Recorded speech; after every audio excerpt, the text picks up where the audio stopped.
Halo, jumpa lagi dengan saya, Yonatan Wijaya. Salam kreatif.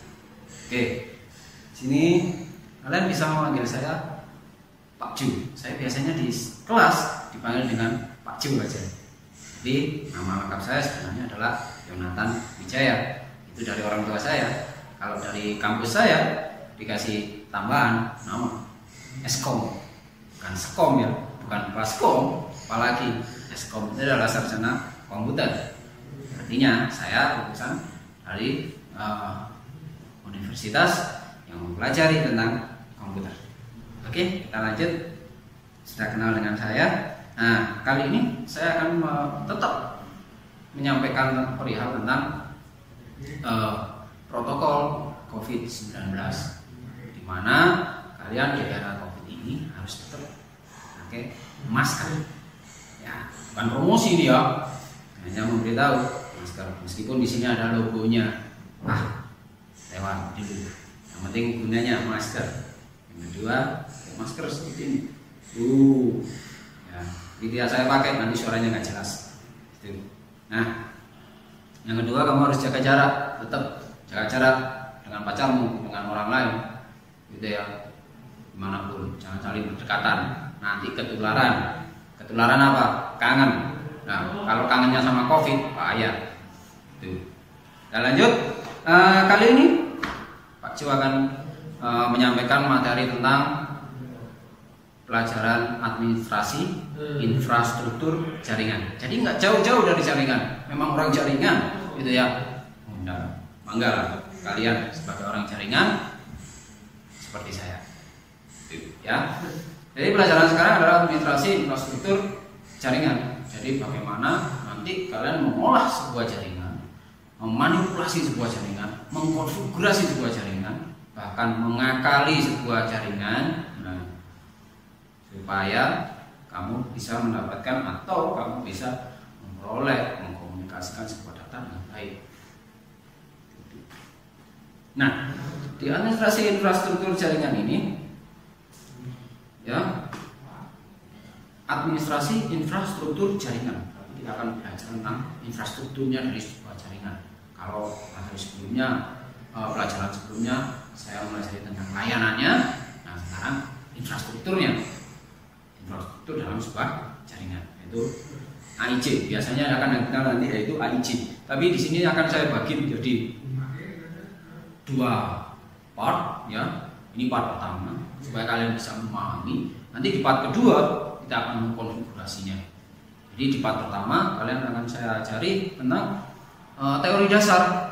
Teori dasarnya tentang infrastruktur sebuah jaringan itu seperti apa. Nah, kebetulan di part 1 ini kalian akan mempelajari tentang virtual local area network, atau bahasa kerennya disebut dengan VLAN. Virtual local area network. Apa itu VLAN? Kita pelajari dalamnya. Nah, VLAN itu dasarnya sebenarnya adalah LAN, local area network. Kalian mengenalnya mungkin di waktu SMP atau di pelajaran sebelumnya, guru kalian di pelajaran TIK, ya, atau kalau sekarang diganti TKI, ya, teknologi komputer dan informatika atau informasi. Nah, itu sama sebenarnya. Dasarnya adalah LAN. Jadi dasarnya adalah LAN. Nah, di sini LAN beri pengertian bahwa LAN local area network, berarti jaringan yang pada area sempit, area tertentu, biasanya hanya berjarak 100 meter lebih dari satu komputer. Karena komponen utama dalam sebuah jaringan disebut sebagai jaringan, maka lebih dari satu komputer, minimal 2 lah.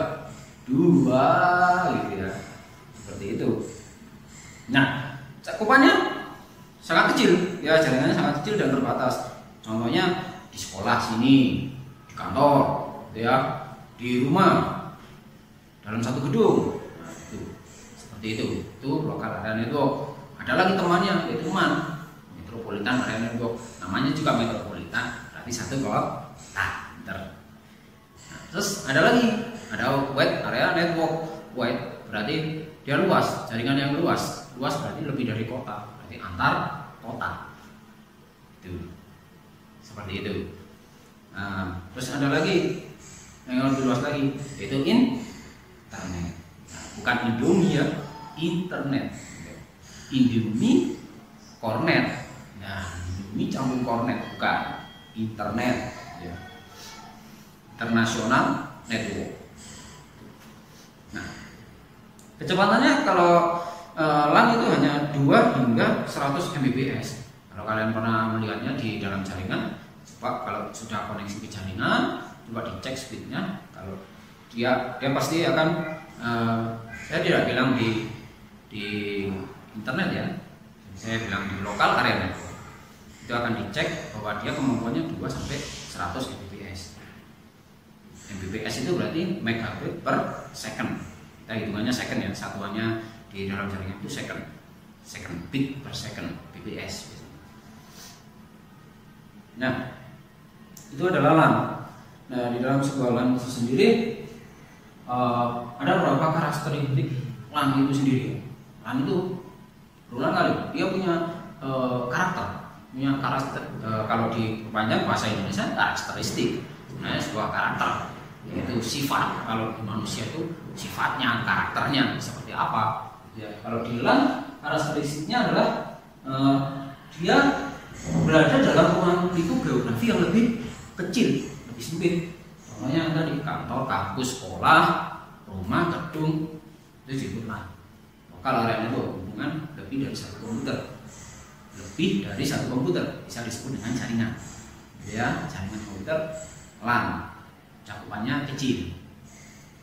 Yang kedua, LAN memiliki kecepatan perpindahan data yang lebih tinggi karena cakupannya kecil, jadi cepat transfernya. Contohnya, pacarmu seperti lagu itu, ya, pacarnya hanya 5 langkah dari rumah. Nah, kan lebih cepat ketemunya daripada yang 500 km dari mana? Surabaya. Nah, lebih jauh, tapi lebih cepat lagi kalau kita video call. Nah, tapi tidak bisa gandeng ya. Ya. Yang ketiga adalah LAN dapat berfungsi baik dengan adanya jalur komunikasi ya dengan kata lain internet tadi yang saya sebutkan. LAN kalau dikasih internet, kamu akan bisa membuka dunia maya yang luas akan kamu jangkau dari sebuah jaringan LAN. Jika LAN tersebut dialiri koneksi layanan internet. Kalau tidak ada, ya tidak apa-apa. Berarti kamu hanya bisa dalam jaringan lokal tersebut. Kamu bisa berkomunikasi dalam lokal area tersebut. Ini akan dipelajari di pelajaran yang lain ya. Nanti akan mempelajari di pelajaran yang lain itu mendalami LAN itu seperti apa. Gitu. Seperti itu. Nah, itu adalah karakteristik dari LAN itu sendiri. Kemudian nah, di sini saya sebutkan KLAN ya. KLAN ini sebenarnya komponen dasar yang mendukung sebuah lokal area network. Tuh, kenapa kita bicara LAN dulu? Padahal yang dibahas tadi topiknya adalah virtual lokal area network. Ya. Nah, kita perhatikan dulu LAN. Nah, ulas lagi. LAN itu lokal area network, jaringan lokal, jaringan yang sempit ya, area yang kecil ya. Nah, di sini ada komponennya. Yang pertama adalah workstation. Harus ada workstationnya. Kalau bahasanya di komputer biasanya di pelajaran kita itu di workstation biasanya dikenal dengan bahasa Indonesianya kalau diartikan area kerja gitu ya. Padahal kalau di sebenarnya itu adalah sebuah komputer biasanya. Komputernya itu disebut dengan workstation. Tempat kerjanya kan komputer atau laptop. Nah, itu disebut workstation. Tuh, di sini disebutkan noda atau host yang berupa suatu sistem komputer. Hanya di situ. Yang kedua adalah server. Ya, server yang dimaksud di sini adalah pada dasarnya server itu kan layanan. Tugas utamanya memberikan sebuah layanan. Nah, server di sini yang dimaksud adalah suatu hardware atau perangkat keras yang fungsinya melayani dari workstation tadi, melayani internet juga. Gitu. Jadi yang menghubungkan antara workstation komputer-komputer klien tadi menjadi satu, bisa terhubung, bisa terkoneksi, itu adalah tugasnya dari server di sini yang dimaksud. Tuh. Yang ketiga ada link. Link ini adalah bagian dari jaringan LAN yang menghubungkan peralatan seperti workstation yang server tadi. Jadi ada workstation komputer, ada servernya. networknya yang memberikan layanan, ada linknya. Nah ini yang menghubungkan. Biasanya ini ada dua tipe, ya, wired dan wireless. Wired berarti menggunakan kabel, wireless berarti tanpa kabel. Kalau tanpa kabel berarti kamu menggunakan sebuah access point. Nah, access point atau pemancar hotspot, ya, wireless. Yang keempat, di sini ada NIC, Network Interface Card, yaitu sebuah piranti pendukung dari sebuah jaringan yang fungsinya adalah menghubungkan komputer satu dengan komputer lain menggunakan kabel wired. Ya, kabelnya disebut kabel UTP.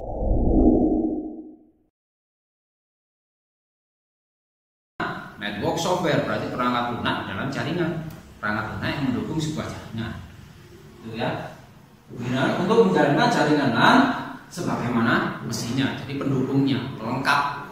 Ibaratnya kalau kamu menjalankan sebuah komputer, kalau kamu ingin menggunakan WiFi, ya setelah instalasi OS, maka kamu perlu yang namanya driver. Nah, di dalam jaringan yang dimaksud network software ini adalah drivernya WLAN atau drivernya Ethernet card. Dalam laptop pasti ada. Nah, itu beberapa komponen dalam local area network. Selanjutnya itu adalah komponen dasar LAN, ya. Selanjutnya adalah sini saya akan menjelaskan beberapa VLAN. Nah, ini baru kita masuk ke VLAN.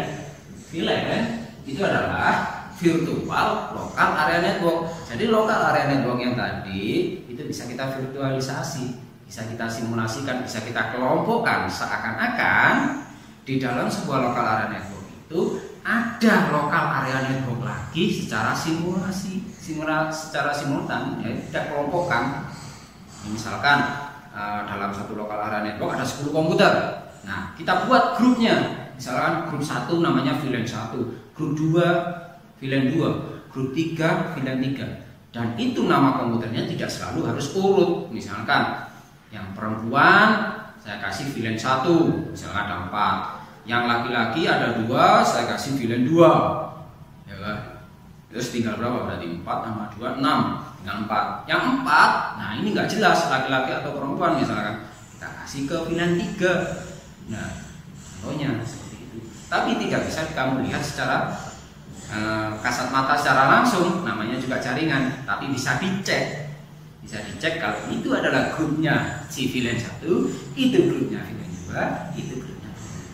Itu adalah bagian dari VLAN. Jadi di sini secara virtual tanpa harus melihat fisik. Sekali lagi, jadi kita bisa mengkonfigurasi LAN tanpa melihat fisiknya. Kalau LAN tadi berdasarkan fisiknya, kalau virtual LAN memanipulasi dari bentuk fisiknya tadi, divirtualisasi, disimulasikan, ya, dikelompokkan. Gitu. Nah, ini ada beberapa keuntungan ketika kita menggunakan VLAN. Di antaranya adalah ini. Keuntungan kita menggunakan VLAN yang pertama adalah security, keamanan. Jadi akan mengurangi peluang terhadap pelanggaran yang terjadi saat kita menggunakan sebuah jaringan. Jadi lebih aman. Lebih aman ini kenapa? Oh, ini yang melanggar itu anggotanya VLAN 1. Nah, ketahuan itu. Kita tinggal blokir aja VLAN 1 grup. Kita blokir sehingga kan dia terkurung, terisolasi. Nah, mau gak mau dari situ akan ada pengakuan. Nah, itu salah satunya. Itu tingkat keamanannya. Nah, tanpa mempengaruhi anggota grup yang lain atau VLAN yang lain. Yang kedua, cost reduction. Jadi mengurangi dari biaya yang dikeluarkan dengan adanya LAN. Kenapa? Kita tahu bahwa IP address sebagai alamat utama sebuah jaringan, ya, itu ada batasnya. Misalkan notasi 25, notasi 26, 27, dan sebagainya. Itu kalau kita tidak menggunakan VLAN maka akan habis ketika kita menghadapi jaringan besar. Dengan adanya VLAN kita bisa mengatur simulasinya dalam satu network. Itu kita kasih lagi network lagi di dalamnya. Nah, di mana dalamnya network ada network lagi yang virtualisasi. Nah, lebih ringan, lebih tepat, lebih aman, karena kita bisa tahu bahwa itu kalau ada kesalahan itu grupnya siapa, VLAN-nya siapa, gitu ya. Jadi VLAN ID ada 1, 2, 3, 4. Kalau secara default itu 1. Ya, VLAN itu secara default dimulai dari 1. Meskipun ada VLAN 0. Ada VLAN 0 ada. Tapi secara teori disebutkan bahwa VLAN dimulai dari 1. Kemudian yang ketiga, keuntungan dari VLAN adalah hacker apa ini bahasa Inggrisnya, performa tinggi, gitu ya. Misalnya seperti itulah, performa tinggi. Jadi dengan adanya VLAN meningkatkan sebuah performa dari jaringan tersebut.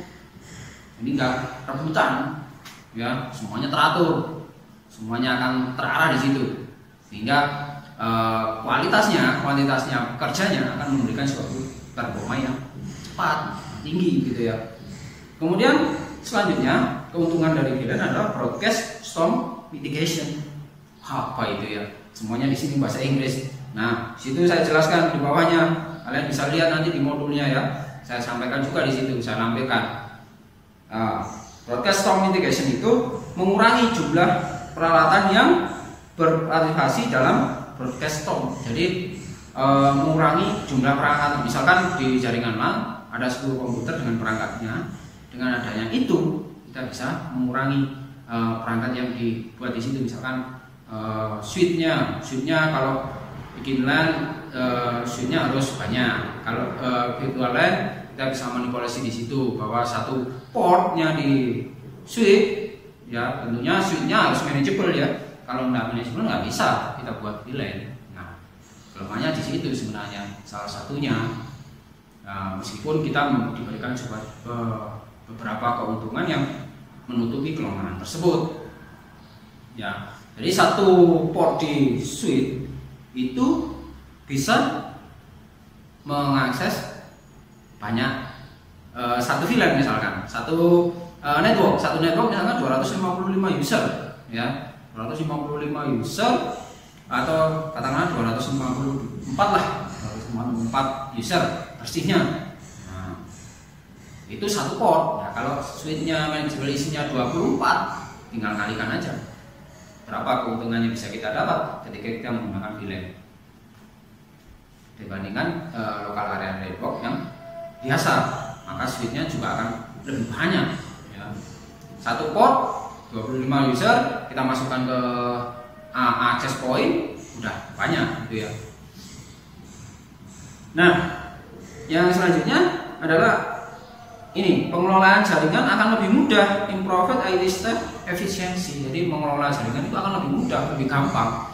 Kerjaan kita akan lebih gampang, lebih mudah ya daripada kita local area network yang biasa, karena nggak disibukkan dengan pembagian IP yang notabene jelimet ya, gitu. Seperti itu. Yang terakhir, keuntungan dari VLAN adalah mempermudah pengelolaan sebuah proyek yang bekerja dengan aplikasi yang khusus.